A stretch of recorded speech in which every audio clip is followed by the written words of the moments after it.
I stood alone in court, my hands cold around a thick folder I'd put together myself. The fluorescent lights above hummed softly, and somewhere behind me I could hear the scrape of a chair and someone clearing their throat. My husband laughed, not quietly loud enough for the whole room to hear. She can't even afford a lawyer. A few people shifted in their seats.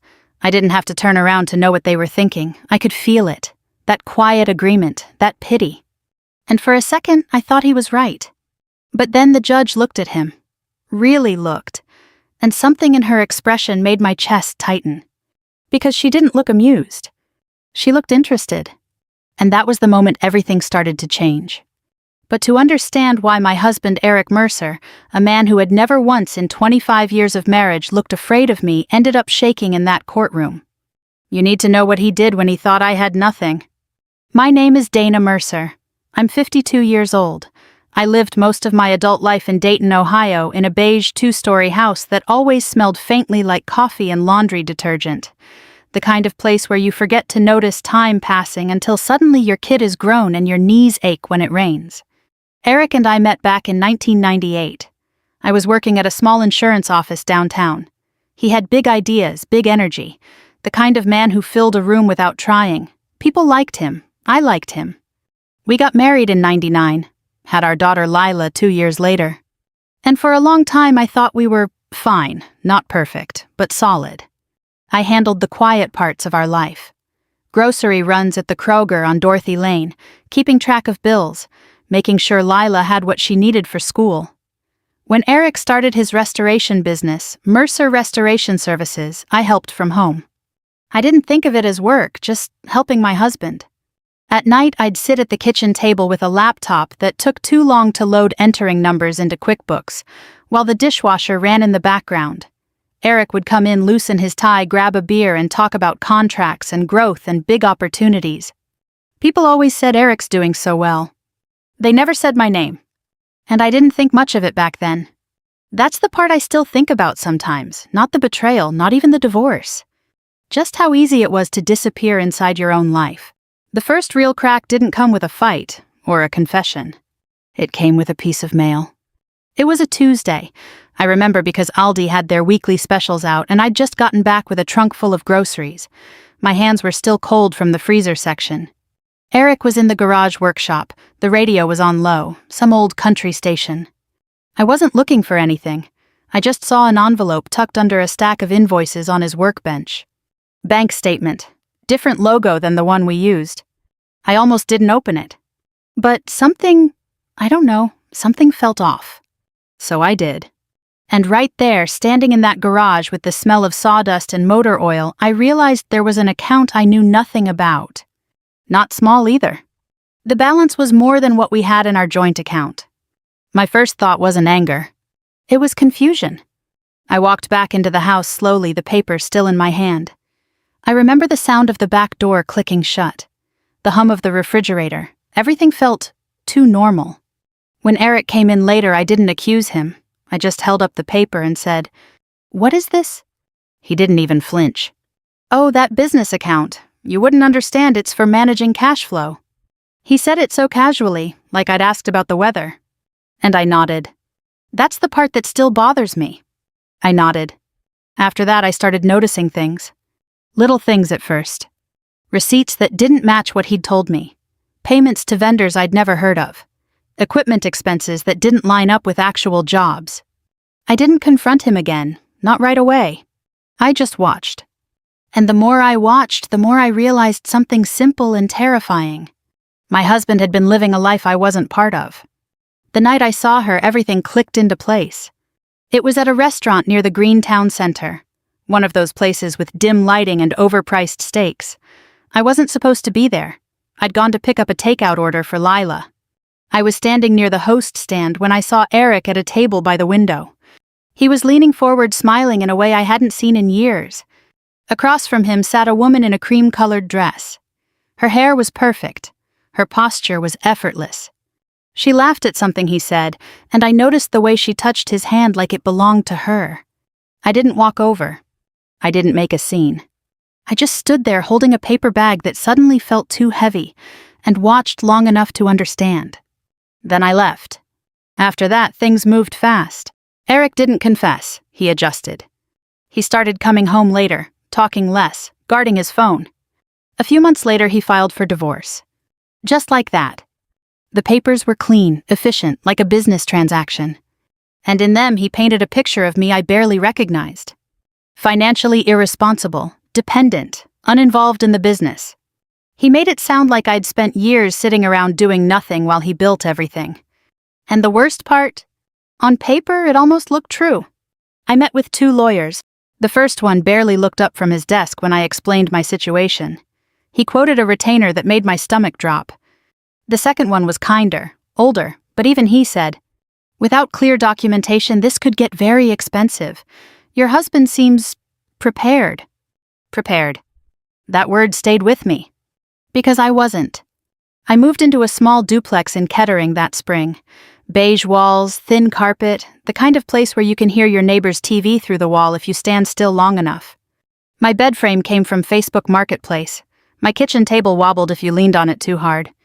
I got a part-time job at a Hallmark store, smiling at customers while my life quietly unraveled in the background.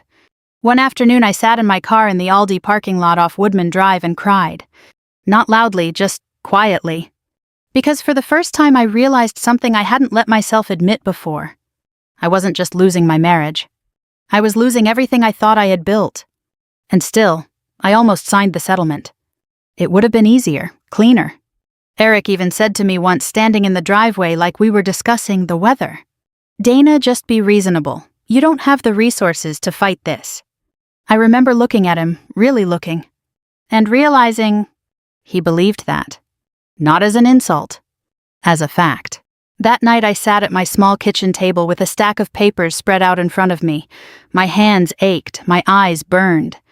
And for a moment I thought, maybe he's right. Maybe I should just let it go. Keep the peace, start over quietly. No fight, no courtroom, no humiliation. Just done. I sat there for a long time, the clock ticking, the hum of the refrigerator filling the silence. Then I looked down at one of the documents. A signature page. Mine. From years ago. Back when Eric had told me, "Just sign it, you don't need to worry about the details." I stared at it, and something in me shifted. Just a little. But enough. Because for the first time, I didn't feel small. I felt curious. And that was the beginning of everything. I didn't sleep much that night. Every time I closed my eyes, I kept hearing his voice. Calm, certain. "You don't need to understand it." I used to think that was kindness, that he was sparing me stress. Now it sounded different. Now it sounded like control. The next morning I called someone I hadn't spoken to in years. Mitch Alvarez. We used to work together back when I was still at the insurance office downtown. He'd always been the numbers guy, quiet, sharp, the kind of person who noticed things other people missed. When he picked up, there was a pause. "Dana." "Hi, Mitch, I need to ask you something." I didn't tell him everything, just enough. Then I asked him one question. If someone wanted to look broke on paper, but actually wasn't, where would they hide it? He didn't answer right away. I could hear him breathing on the other end, thinking. Finally he said, "Depends how careful they are, but usually you don't hide it, you move it, spread it, make it look like something else." I wrote that down. "Okay," I said. "Where would you start?" Another pause. "Dana, are you in trouble?" I looked around my little kitchen, the chipped counter, the cheap coffee maker, the stack of unpaid bills near the sink. "I think I've been in trouble for a long time," I said. Mitch didn't swoop in and fix anything. He didn't offer to take over. What he did was better. He gave me a way to look at things. "Start with patterns," he said. "Don't try to understand everything at once. Just look for what repeats." So that's what I did. Every night after work, I sat at that wobbly table and went through whatever I could find. Old bank statements, tax returns, emails, receipts I'd saved without thinking. At first it was overwhelming. Numbers blurred together, terms I didn't fully understand. More than once I pushed everything aside and just sat there staring at nothing. "I can't do this," I muttered once, pressing my palms against my eyes. But then, I'd try again. The first thing I noticed wasn't big. Just a small payment. Same amount, same day of the month, going to an account I didn't recognize. Then I found another one. And another. Different amounts, same destination. I leaned back in my chair, heart beating a little faster. Okay, I whispered, okay. It wasn't proof. But it was something. Days turned into weeks. I got better, slower than I wanted, but steady. I started to recognize vendor names, to remember which jobs lined up with which expenses. And more importantly, which ones didn't. There were things being written off as equipment losses that I knew had never been lost. Client hospitality expenses that didn't match any real client visits. I didn't always understand the full picture. But I understood enough. Enough to know he hadn't just been careless. He'd been careful. One afternoon I saw something that made my stomach turn. A charge tied to a property LLC. I almost skipped past it. It didn't look familiar. But something about the name felt close. Like I'd seen it before. I pulled out older paperwork, boxes I'd shoved into the closet when I moved. Dusty folders, old files, things I hadn't looked at in years. And there it was. The same name. On a document from 2015. My hands went still. Slowly I turned the page. And there it was. My signature. Right next to Eric's. I stared at it for a long time. The memory came back slowly. We'd been at the kitchen table. Lila was in high school. I'd been helping her with homework while Eric set papers down in front of me. Just sign these, he said. It's for the business structure, nothing you need to worry about. I remember hesitating for a second. What is it exactly? He smiled, that easy, reassuring smile. It's just paperwork, you trust me, right? And I had. So I signed. Didn't read, didn't ask again. Just signed. Back in my duplex years later, I let out a long breath. You idiot, I said quietly. But not to myself. Not this time. Because for the first time, I realized something important. He hadn't just made me small. He'd underestimated me. I called Mitch again. I think I found something, I said. What kind of something? I told him about the LLC, about the paperwork, about my name being on it. There was a pause, then a low whistle. Well, he said that changes things. How? If your name's on it the way you're describing, then you're not just a spouse in this situation. I gripped the phone tighter. What am I then? You might be someone with a legal stake. I didn't feel triumphant. I didn't feel powerful. I felt steady. Like I'd been spinning for months and suddenly my feet had found the ground again. Around that time, Lila stopped by. She didn't come inside at first, just stood on the small front porch, arms crossed. You look tired, she said. I am, I replied. There was a silence. Then she sighed. Dad says this whole thing is getting out of hand. I nodded. I'm sure he does. She shifted her weight. He's just trying to be fair, Mom. He's taking care of things. I looked at her, really looked. She was 23, still my little girl in some ways, but also old enough to choose what she believed. Is he paying for your car? I asked gently. She hesitated. Yes. And helping with the wedding? Another pause. Yes. I nodded again. That makes things feel simple, doesn't it? She frowned. That's not what I mean. I know, I said softly. And I did. That was the hardest part. Not losing Eric. But realizing how easy it was for someone you loved to believe the version of you that benefited them. That night, I almost gave up again. I sat at the table, papers spread out, and just stared at them. This wasn't who I was. I wasn't a lawyer. I wasn't someone who fought in courtrooms. I was someone who made grocery lists and remembered birthdays and kept things running quietly in the background. Maybe I should just sign, I whispered. No fight, no risk. Just peace. I sat there for a long time. Then I picked up the LLC document again. Ran my finger over my own name. And I remembered something else. Not what Eric said, but how he said it. That tone. Like I didn't matter. Like I couldn't possibly understand. I set the paper down. No, I said out loud. Not angry, not loud. Just clear. The next day I went back to court filings. Back to records. Back to everything I had been too afraid to face before. I started organizing, labeling, building something. Not perfect, not polished. But real. And somewhere in the middle of all that, Something changed. I wasn't trying to win anymore. I was trying to understand. And the more I understood, the less afraid I became. By the time the court date came around, I still didn't feel ready. But I also didn't feel helpless. And that was enough. The morning of the hearing, I woke up before the alarm. For a few seconds, I just lay there staring at the ceiling of that small duplex bedroom, the faint hum of traffic outside, the soft ticking of the clock on the wall. Then it all came back. Court. I sat up slowly, my joints stiff, my back tight. 52 doesn't sound old until mornings like that. I swung my legs off the bed and just sat there for a moment, steadying myself. "You can do this," I said quietly. It didn't sound convincing, but it didn't sound impossible either. The courthouse in Greene County always smelled the same, old carpet paper and something like burnt coffee drifting from a machine somewhere down the hall. I got there early, too early. Sat on one of those hard wooden benches outside the courtroom, my folder on my lap. My hands rested on top of it like if I let go, it might disappear. People walked past, lawyers in pressed suits, couples avoiding eye contact, a bailiff giving directions to someone who looked lost. I felt out of place. Not because I didn't belong there, but because I'd spent my whole life avoiding places like that. I heard her before I saw her. The sharp, steady click of heels against tile. Then the scent hit me, sweet, too strong. Vanessa. She walked past me without even glancing in my direction like I was part of the furniture.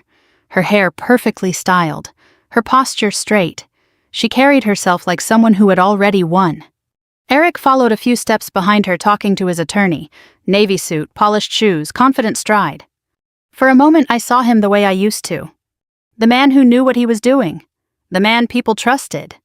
Then he looked at me and smiled. Not warmly, just certain. Inside the courtroom, everything felt louder and quieter at the same time. Papers shuffled, chairs scraped, someone coughed in the back row. I took my seat. My hands were cold again. I opened my folder, checked my tabs. Blue for financial records, yellow for business filings, pink for personal accounts. Simple, clear.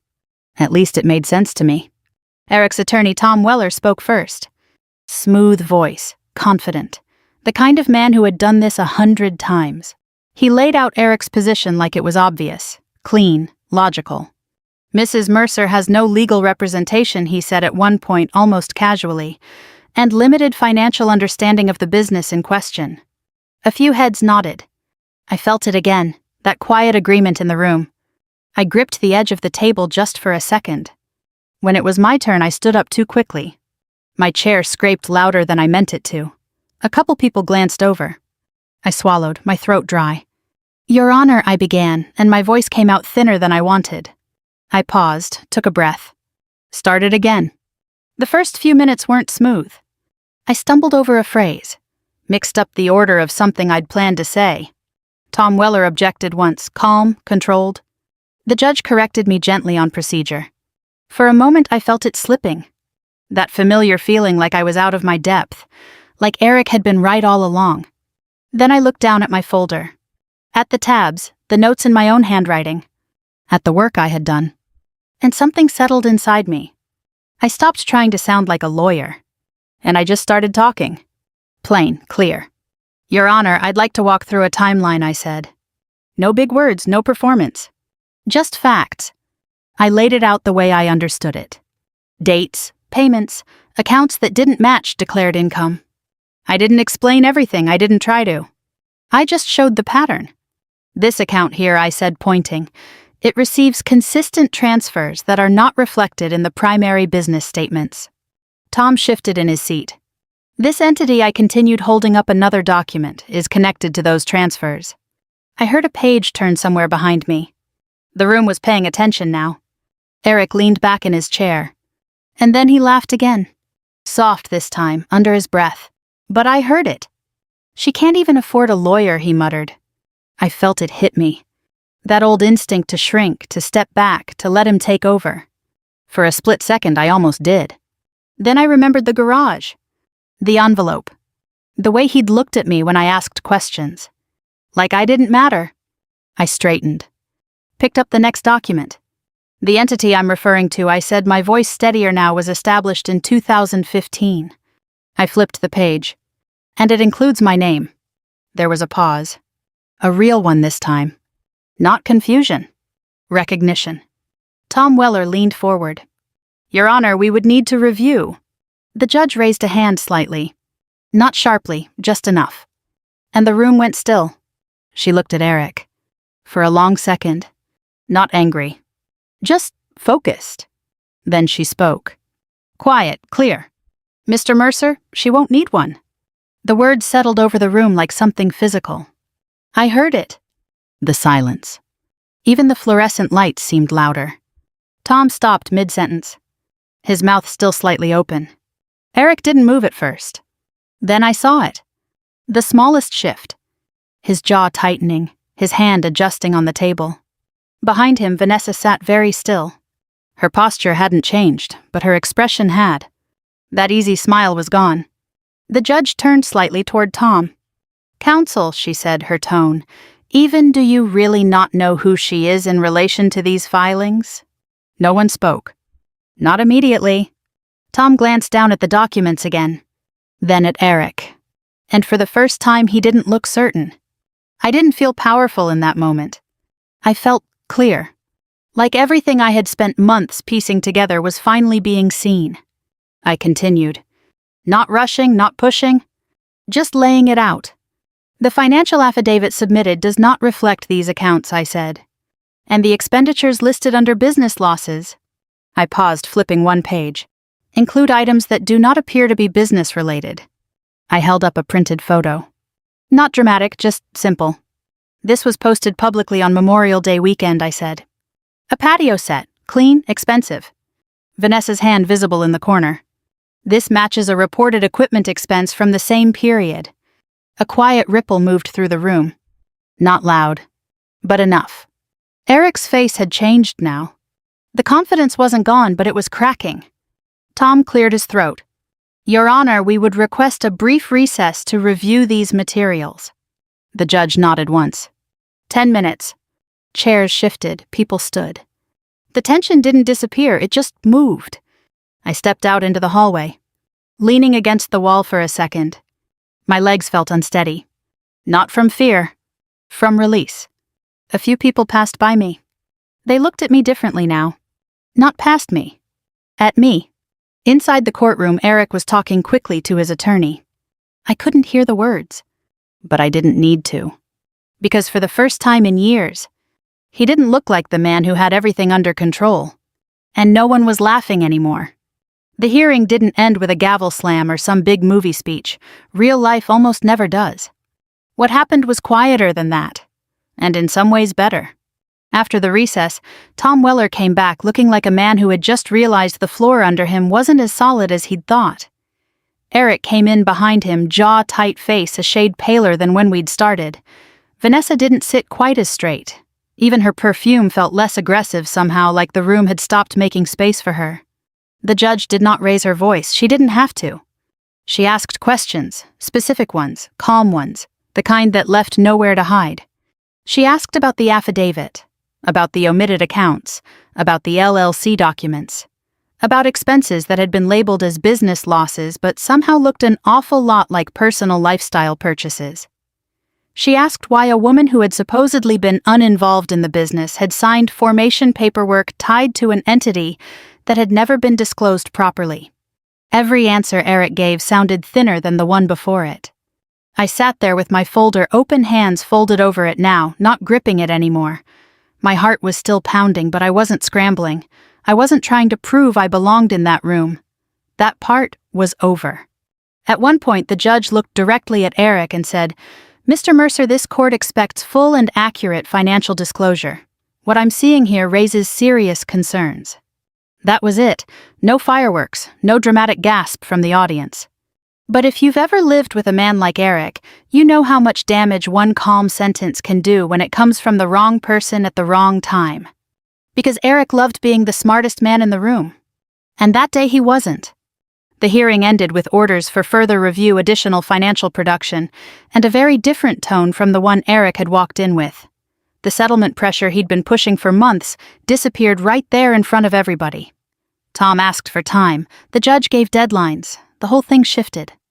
When I walked out of that courthouse, the air felt cool and sharp in my lungs. It was late afternoon by then.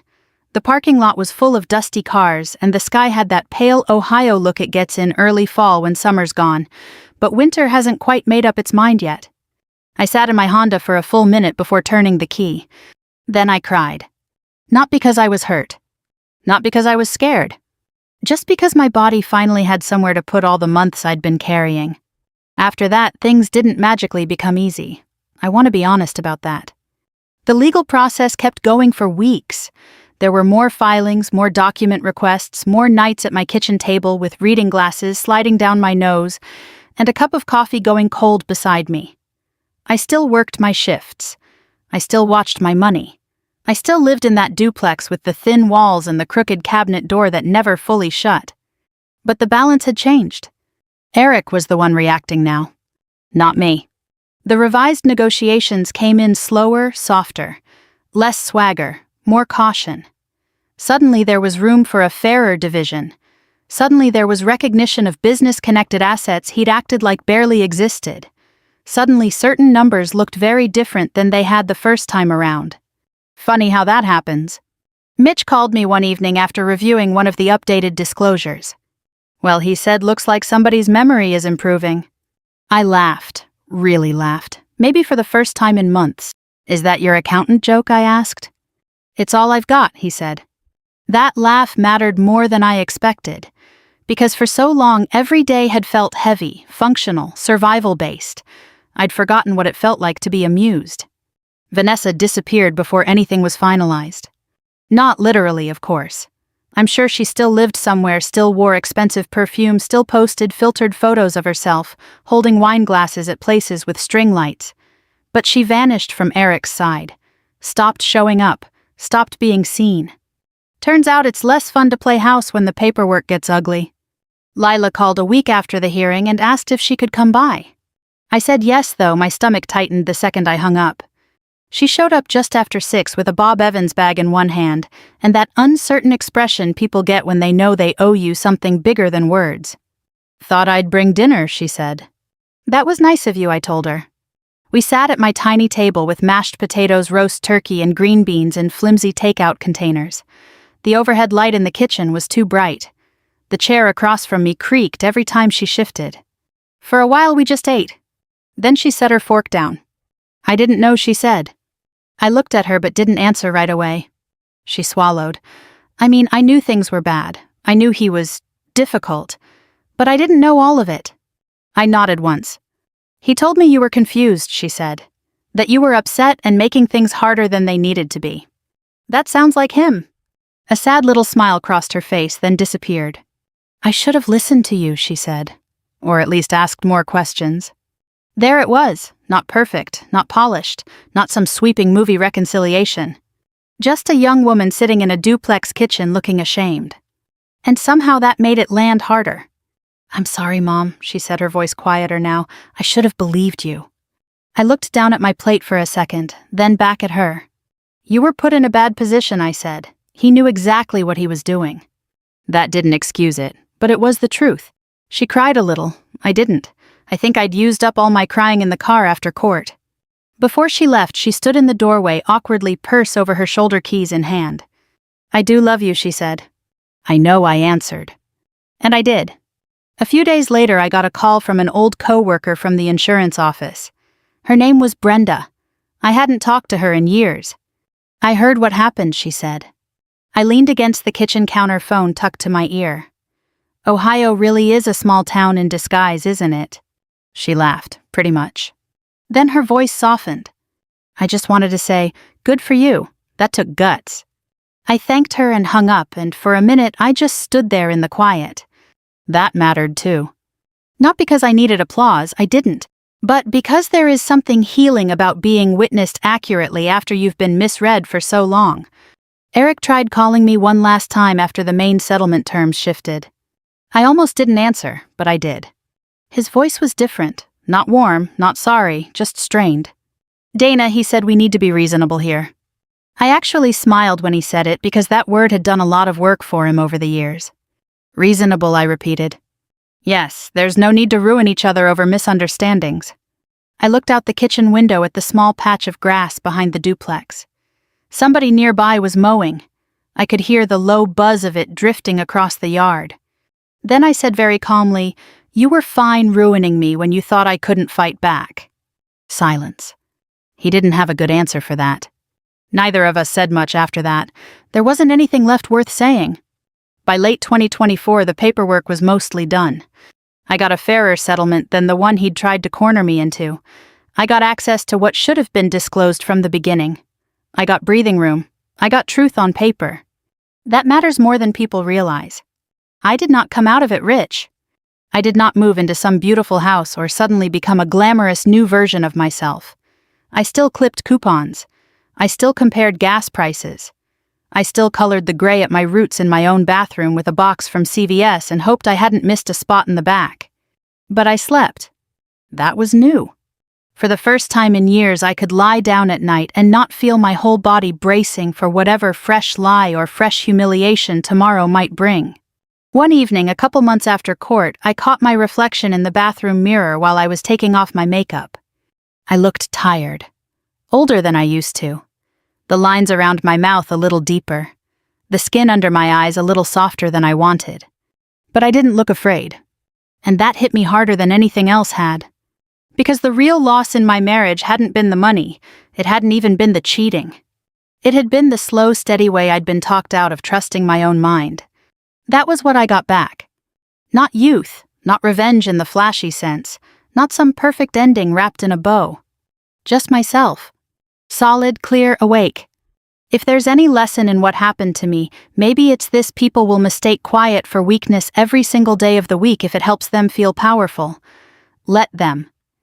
Being underestimated can look an awful lot like losing right up until the moment it isn't.